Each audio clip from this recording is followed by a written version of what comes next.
Que aí entra, né, o assunto efetivamente do livro, né, e aquilo que você me perguntou.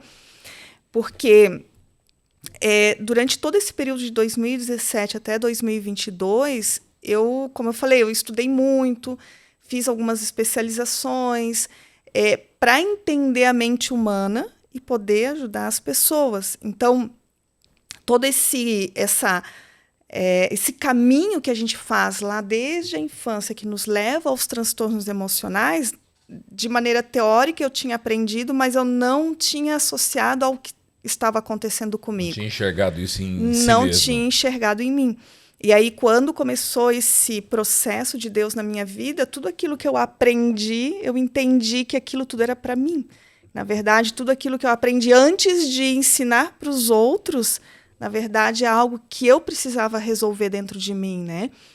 Porque eu até falo do livro, um burnout, uma depressão, uma ansiedade, ela nunca começa da noite para o dia, não é algo que...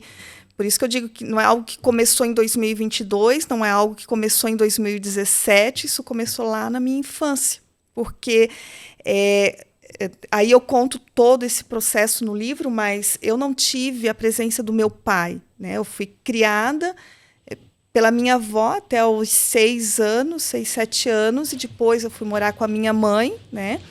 Tanto a minha avó era viúva, sozinha, minha mãe era sozinha também. Então, desde muito pequena, eu comecei a ter a percepção que eu tinha que dar conta de tudo sozinha. E aí eu falo no livro, né, das mentiras que nós acreditamos desde a nossa infância. Porque, como eu não tive a presença do meu pai, como a minha avó que cuidava de mim era uma pessoa de mais idade, eu tive que meio que aprender a me virar sozinha. E o seu pai, ele faleceu? Ele abandonou vocês? Meu pai, Qual eu foi o não, processo? foi abandono mesmo. Abandono. Eu sofri ali uma rejeição, né? E eu não tive a presença dele. Eu vim conhecer ele já na fase adulta, já tinha mais de 30 anos assim quando eu conheci ele, né? E até aí você nunca nem tinha visto o seu pai? Nunca tinha visto meu pai. Então, imagina, assim, eu estava sozinha, morando com uma pessoa de mais idade, a minha avó já tinha mais de 65 anos, ela cuidava de mim, porque ela era viúva, então aquilo me trazia uma responsabilidade de, ao invés de eu ser cuidada, de eu ter que cuidar dela. E você era filha única?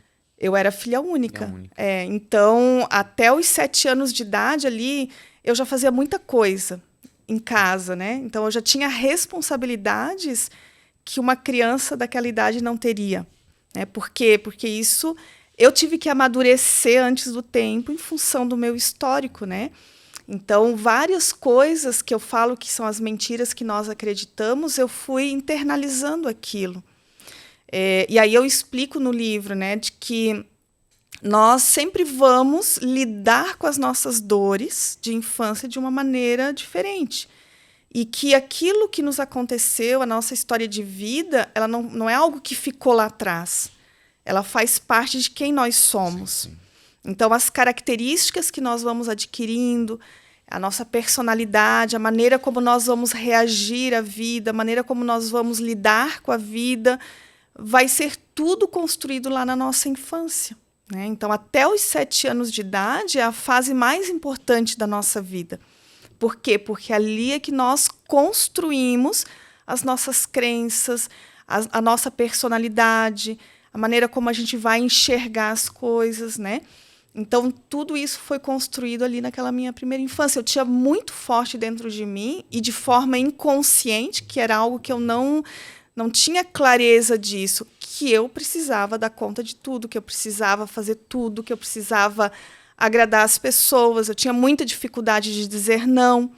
Por quê? Porque eu queria ter o reconhecimento das pessoas. Queria ter a aprovação das pessoas. Queria ter a aprovação, queria ter a valorização, né? Então, tudo aquilo que eu vivi lá na minha infância só foi se potencializando, né?